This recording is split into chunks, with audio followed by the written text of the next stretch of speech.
فأنا ناصح لإخواني بالصدع بالحق تبيض وجوههم. السكوت في مسألة الحزبية يضرها، فاصدع بما تؤمر وأعرض عن المشركين. سلامي على دماج ورجالها والشيخ يحيى ودار العلم يا سعد بانيها. بسم الله الرحمن الرحيم. الحمد لله حمدا كثيرا طيبا مباركا فيه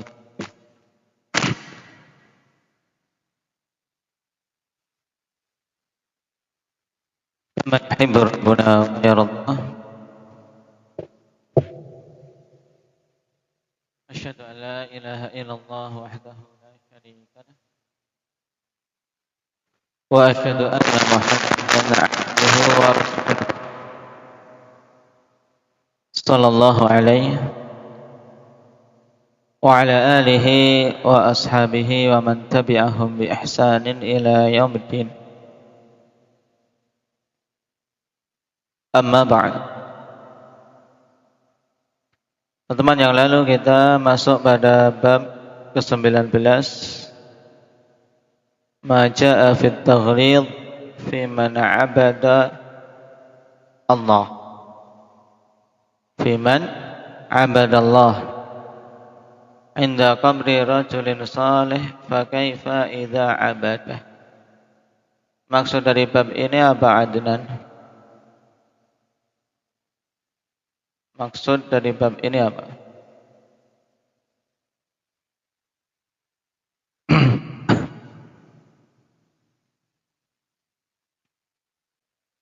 Taib, ini diingat-ingat inti dari bab. Itu bab ini berkaitan dengan pengingkaran kepada orang yang beribadah kepada Allah, tapi di sisi kubur orang soleh. Diingkari dengan keras. Ya, seperti itu diingkari dengan keras di dalam syariat. Nah, apalagi kalau sampai ibadahnya ditujukan kepada penghuni kubur. Dan kemarin telah kita rinci yang dilakukan di sisi kubur itu ada berapa jenis? Abdullah. Ada dua, yaitu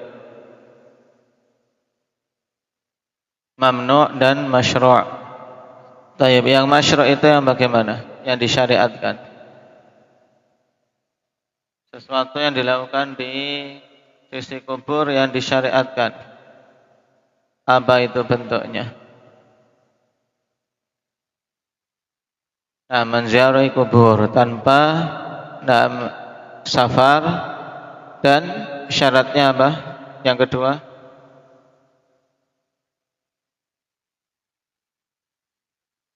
dengan tujuan untuk mengingatkan akhirat dan mendoakan si penghuni kubur. Taib. Terus yang mamnu', yang terlarang, itu bagaimana hukumnya, Ukasha?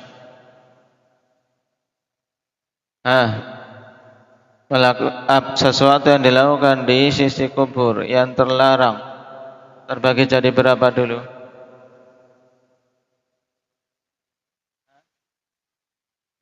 Baik. Nah, yang pertama muharram dan merupakan wasilah yang mengantarkan pada kesyirikan.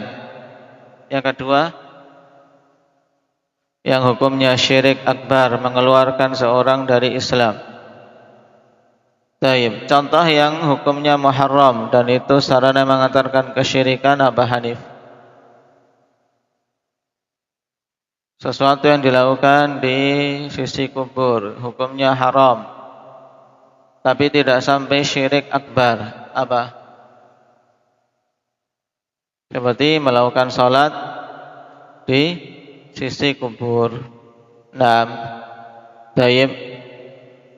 Kemudian membaca Al-Quran, meyakini di situ lebih utama. Taib.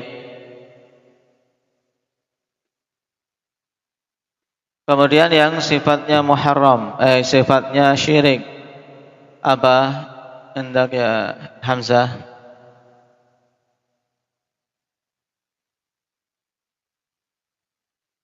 Berdoa meminta kepada penghuni kubur atau juga apa? Istighatsah, minta tolong kepada penghuni kubur. Taib. Dan kemarin kita baca hadis di mana Rasul sallallahu alaihi wasallam mengatakan la'natullah 'alal yahudi wan nasara ittakhadhu qubur anbiya'ihim masajid. Nah, sekarang kita lanjutkan dulu. Qala Syekh Muhammad bin Abdul Wahhab An-Najdi rahimahullah. Wa li Muslim an Jundub bin Abdullah radhiyallahu anhu qala Sami'tu an-nabiyya sallallahu alaihi wasallam qabla an yamuta bi khamsin wa huwa yaqul Aku mendengar Nabi sallallahu alaihi wasallam sebelum beliau wafat sejarak 5 hari. Wa huwa yaqul, dalam keadaan beliau bersabda, inni abra'u ilallah an yakuna li minkum khalilun fa inna allaha qad ittakhadhani khalilan kama ittakhadha Ibrahima khalila walau kuntu muttakhidan min ummati khalilan lattakhadtu Aba Bakrin khalila ala wa inna man kana qablakum kanu yattakhiduna qubura anbiya'ihim masajid ala fala tattakhidul qubura masajid fa inni anhaakum an dhalik. Hadis ini ikhwan menunjukkan apa? Bahwasanya kalimat bara'ah Nabi sallallahu alaihi wasallam tersebut juga pelarangan itu 5 hari sebelum beliau wafat. Naam. Taib. 5 hari sebelum beliau wafat. Beliau mengatakan inni abra'u ilallah, sungguhnya aku bara'ah, berlepas diri pada Allah Subhanahu wa taala untuk memiliki khalil di antara kalian. Nah, dan khalil ikhwan huwa alladhi yablughu fil hubbi ghayatah. Nah, yaitu sesuatu yang mencapai puncak kecintaan. Dikatakan khalil li'anna hubbahu yakunu qad takhallalal jisma kullah. Dikarenakan apa? Seakan-akan rasa cinta itu sudah apa? Betul-betul bercampur, menjalar di keseluruhan jasadnya. Taib. Dan khullah itu adalah tingkatan paling tinggi dari tingkatan mahabbah. Jadi Nabi SAW berlepas diri untuk apa? Memiliki khalil dari kalangan umatnya. Kenapa? Alasannya fa innallaha qad ittakhadhani khalilan. Karena sungguhnya Allah Subhanahu wa taala telah menjadikanku sebagai khalilnya. Naam.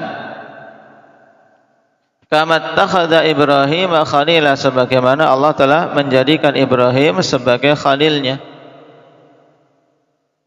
Dari sini kita ketahui bahwasanya khalilullah dari kalangan para rasul yang datang dalil dengan tegas ada berapa? Syukran.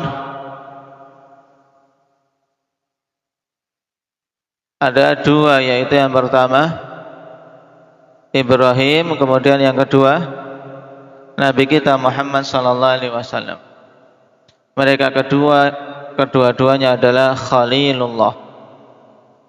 Makanya ungkapan awamun nas mengatakan Ibrahim Khalilullah, Muhammadun Habibullah, ini adalah apa? Bentuk perendahan terhadap Nabi kita Muhammad sallallahu alaihi wasallam, bukan memuji tapi merendahkan. Kenapa? Karena meletakkan kedudukan Nabi kita di bawah kedudukan yang semestinya.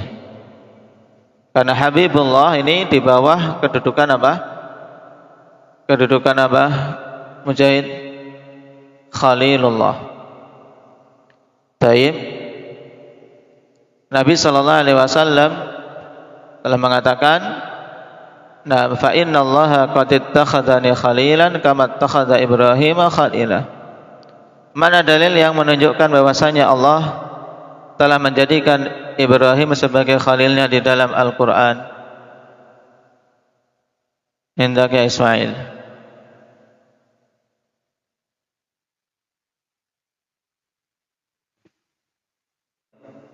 Nah, dalam surat An-Nisa, wattakhadallahu Ibrahima khalila. Dan Allah Subhanahu wa taala telah menjadikan Ibrahim sebagai khalilnya.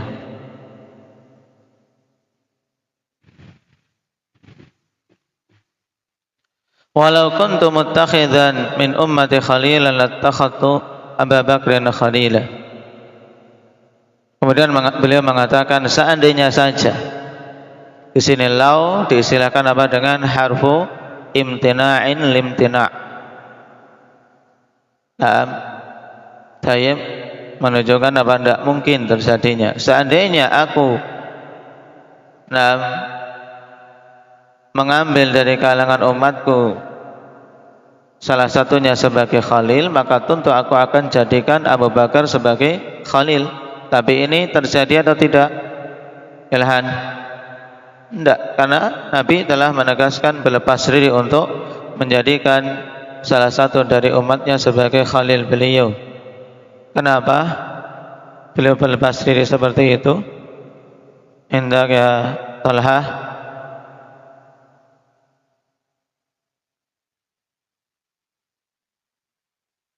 Karena Allah sudah menjadikan beliau sebagai khalilnya. Tapi seandainya beliau diperbolehkan untuk mengambil khalil dari kalangan umat, maka tentu akan diambil Abu Bakar sebagai khalil.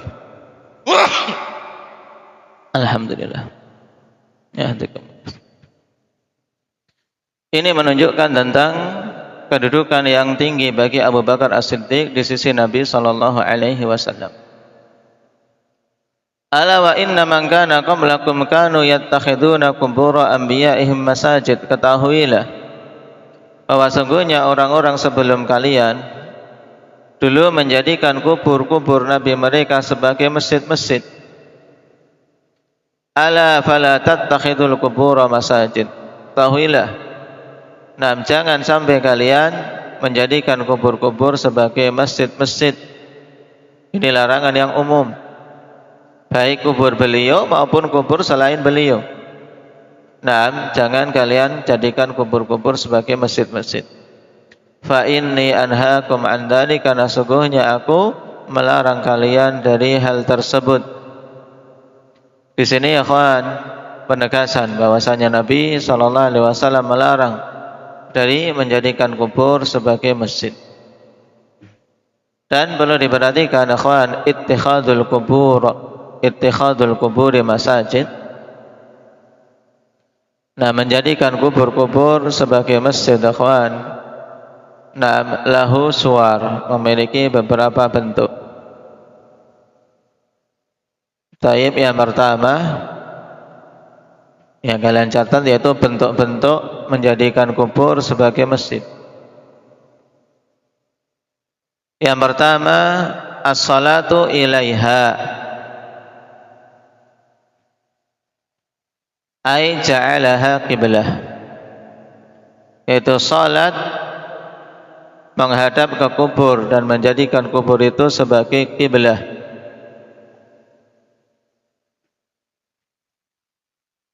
Ini bentuk pertama.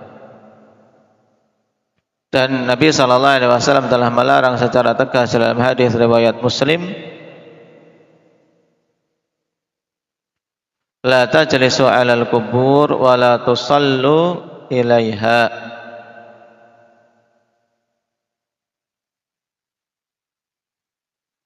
Jangan kalian duduk di atas kuburan dan jangan kalian salat menghadap ke kubur. Dikecualikan dari ini satu salat aja, yaitu salat apa? Indak ya putra. Salat jenazah ketika seorang terlambat belum menyolatinya sebelum mayat dikubur.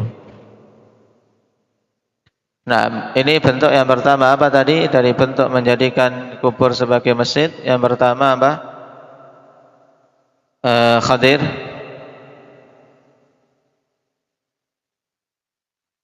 Apa? Salat menghadap ke kubur, yaitu menjadikan kubur itu sebagai apa? Abdullah.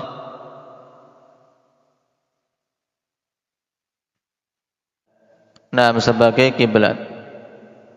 Kemudian yang kedua, as-salatu 'indaha wa illam yubna masjidun. Nah, salat di sisi kubur, menunaikan salat di sisi kubur. Walaupun apa? Walaupun tidak menghadap ke kubur, tapi dia salat di situ. Walaupun tidak ada apa? Tidak ada bangunannya. Ini juga sudah masuk kategori menjadikan kubur sebagai masjid, yaitu sebagai tempat sujud, tempat dia beribadah. Masuk dalam keumuman apa? Hadis ikhwan, bahwasanya ketika dia melakukan salat di situ telah menjadikannya sebagai masjid, yaitu hadis ju'ilat liyal ardu masjidan wa tahura. Bumi ini telah dijadikan untukku sebagai masjid, yaitu sebagai tempat ibadah, tempat sholat dan bersuci. Kecuali apa? Makbarah dan hammam, kecuali pekuburan dan apa? Hammam, kamar mandi. Maka kalau sholat di pekuburan berarti telah menjadikan kuburan itu sebagai masjid. Bentuk yang ketiga, dan ini paling jelas, yaitu apa? Bina'ul masajidi 'alaiha. Taib, membangun masjid-masjid di atas kuburan itu. Taib. Ini tiga bentuk. Nah, menjadikan kubur sebagai masjid dan semuanya terlarang masuk dalam cakupan fala tattakhidul qubur masajid fa inni anhaakum 'an dzalik. Perhatikan matan, faqad naha anhu fi akhir hayatih. Maka sungguh Nabi sallallahu alaihi wasallam telah melarang dari menjadikan kubur sebagai masjid di akhir-akhir kehidupan beliau. Naam, dan dalam hadis Jundub bin Abdillah ini pada jangka waktu berapa sebelum beliau wafat? Iqbal, 5 hari sebelum wafatnya beliau. Nam thumma innahu la'ana wa huwa fi siyaq man fa'ala. Perhatikan jumlah ini, thumma innahu la'ana wa huwa fi siyaqi man fa'ala. Kemudian Nabi SAW melaknat dalam keadaan beliau pada apa? Pada kondisi menghadapi kematian. Wa huwa fi siyaq ay fi siyaqil maut. Dalam proses menghadapi kematian. Melaknat siapa? Melaknat orang yang melakukan itu. Taib.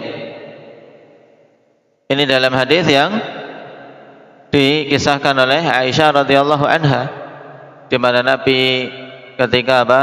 Kematian mulai datang, nah, beliau menutup mukanya dengan secarik kain. Ketika napasnya mulai apa? Sesak, beliau membukanya. Dalam kondisi demikian beliau mengingat masalah ini, melaknat orang-orang yang menjadikan kubur sebagai masjid. Yaitu siapa? Yang sangat banyak melakukan hal ini, Adnan Al-Yahudi,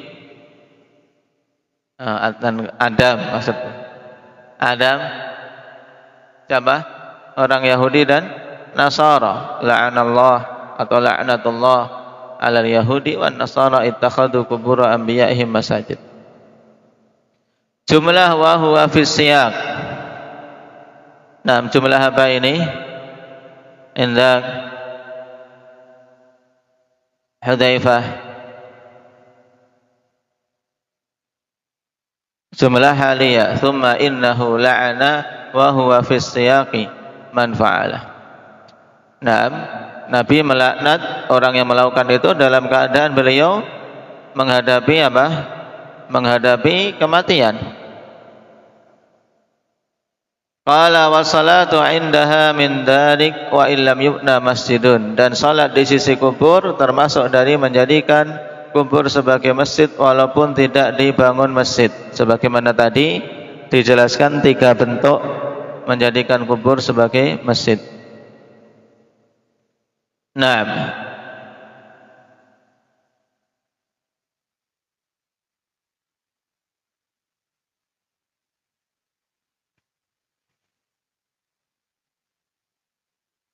Walaupun apa? Salatnya lillah. Naam, apalagi kalau naam li ghairillah. Wa huwa makna qauliha khasyiya. Naam, atau khusyiya an yuttakhadha masjida. Fa inna sahabata lam yakunu liyabnu haula qabrihi masjida. Dan inilah makna perkataan Aisyah radhiyallahu anha, dikhawatirkan untuk dijadikan kubur beliau sebagai masjid. Dikhawatirkan karena apa? Nah, dan Nabi sangat khawatir hati. Karena sahabat belumlah melakukan hal tersebut. Nah, mereka tidaklah apa? Tidaklah membangun di sekitar kubur Nabi sallallahu alaihi wasallam masjid. Nah, taib. Jadi maknanya ikhwan, Nabi sallallahu alaihi wasallam mengkhawatirkan taib dibangun masjid di kuburnya. Tapi apa? Tapi ini sesuatu yang kemungkinannya sangat kecil kalau dilakukan oleh para sahabat. Tidak mungkin para sahabat melakukan itu. Taib.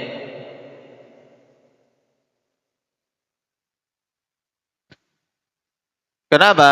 Dikarenakan masjid Nabi kan di samping apa? Kuburnya, ya tidak? Bagaimana mau dibangun masjid lagi? Selain masjid Nabi sallallahu alaihi wasallam, masjid yang lain di pekuburan beliau. Ini sesuatu yang secara kebiasaan sesuatu yang tidak mungkin. Sehingga ikhwan, makna beliau mengkhawatirkan atau bisa dibaca khasyia kalau fa'ilnya kepada beliau. Khasyia an yuttakhadha masjidan, beliau khawatir masjidnya beliau khawatir kuburnya dijadikan masjid. Maksudnya apa? Sebagai tempat untuk sholat padanya, walaupun tidak dibangun bangunan sebagai masjid. Kenapa? Karena masjid sudah ada, ya kan? Masjid di sampingnya. Masjid di samping rumah Aisyah radhiyallahu anha. Ini menunjukkan akhwan bahwasanya walaupun tidak dibangun masjid, ketika dilakukan sholat di situ atau menghadap ke situ, dijadikan sebagai kiblah dalam sholat, maka itu apa? Telah menjadikan kubur tersebut sebagai masjid. Ini makna perkataan Aisyah khasyia an yuttakhadha masjidah, dengan 3 bentuk yang telah dijelaskan tadi, bentuk-bentuk menjadikan kubur sebagai masjid. Wa kullu mawdi'in qusidatis salatu fihi faqad ittukhidha masjidah. dan semua tempat yang dimaksudkan untuk salat padanya maka sungguh telah dijadikan sebagai masjid. Naam, bal kullu mawdi'in yusalla fihi yusamma masjidan, bahkan setiap tempat yang dilakukan salat padanya dinamakan masjid, kama qala sallallahu alaihi wasallam ju'ilat lil ardu masjidan wa tahura. Telah dijadikan untukku bumi sebagai masjid dan tempat bersuci. Naam, ini pada perincian kedua tadi, menjadikan tempat itu sebagai tempat salat walaupun tidak ada bangunannya. Taib, dan kalimat ini ikhwan dinukilkan dari kalimat Syekhul Islam Ibnu Taimiyah rahimahullahu taala. Taib. Qala wa li Ahmad bi sanadin jayyidin an Ibnu Mas'ud radhiyallahu anhu marfu'a, inna min syirarin nasi man tudrikuhumus sa'ah wa hum ahya' walladzina yattakhiduna al-qubura masajid. Wa rawahu Abu Hatim fi sahihih. Dan diriwayatkan oleh Imam Ahmad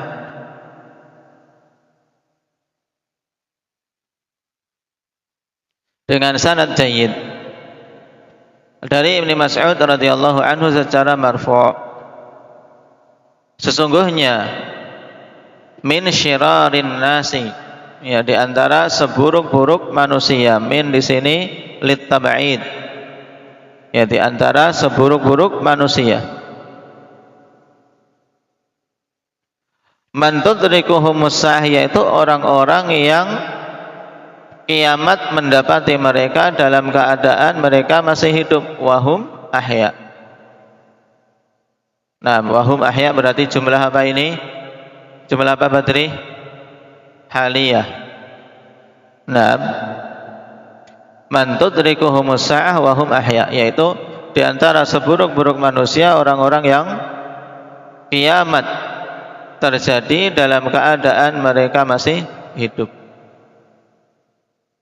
Nah, ini orang, nah, atau generasi atau zaman yang paling buruknya. Walladzina yattakhiduna al-qubura masajid, dan termasuk di antara seburuk-buruk manusia yaitu orang-orang yang menjadikan kubur-kubur sebagai masjid. Nah, taib. Hadis dikeluarkan oleh Imam Abu Hatim dalam Sahih beliau. Berarti dalam hadis ini ikhwan, Nabi sallallahu alaihi wasallam menyebutkan tentang apa? Golongan yang terburuk dari golongan-golongan terburuk manusia. Yang pertama apa? Orang yang mendapati hari kiamat dalam keadaan mereka hidup. Baik. Dan terkait masalah ini ikhwan, mungkin muncul iskal dengan hadis yang mutawatir tentang adanya taifah mansurah pada setiap waktu. La tazalu min ummati, la tazalu ta'ifatun min ummati alal haqqi zahirin la yadurruhum man khadalahum hatta ya'tiya amrullah. Akan senantiasa ada sekelompok dari umatku yang mereka dalam keadaan tertolong, menang dari musuh-musuhnya. Mereka tidak termadharati dengan orang-orang yang menyelisih mereka maupun yang tidak mau memberikan pertolongan mereka sampai datang ketetapan dari Allah Subhanahu wa taala. Dalam sebagian riwayat hatta taquma sa'ah, sampai tegaknya hari kiamat. Itu menunjukkan adanya taifah mansurah sampai akhir zaman.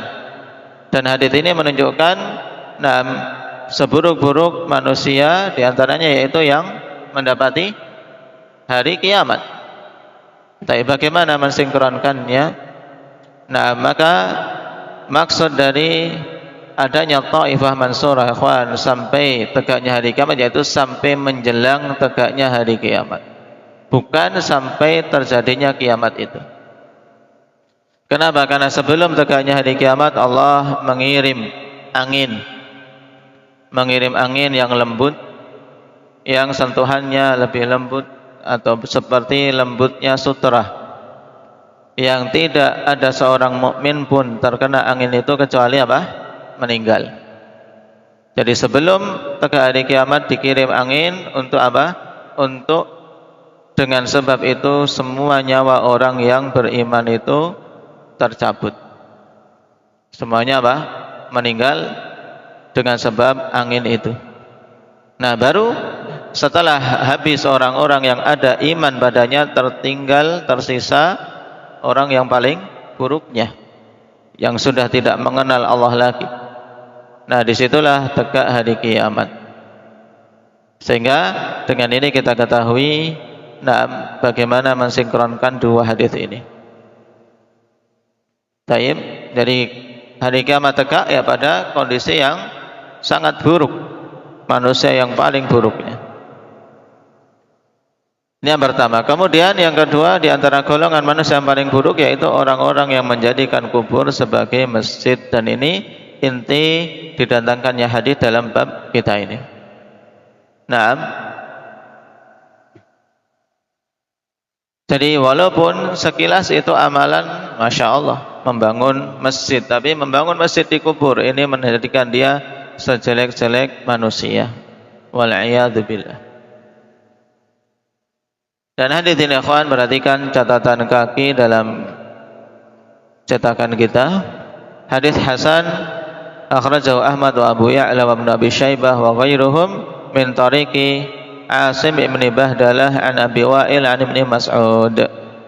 Dengan sebab Asim bin Bahdalah ini, nah, hadisnya hasan ikhwan, karena beliau hasanul hadis. Telah menghasankannya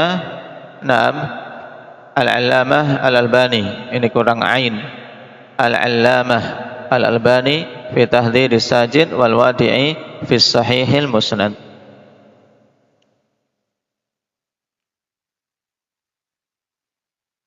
Taib. Dengan ini adillah yang ada dalam matan kita sudah menyelesaikannya, tinggal dihafal.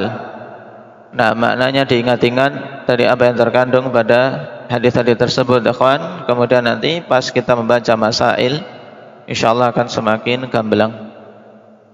Naktabi bihadza, subhanakallah bihamdik, asyhadu an la ilaha illa anta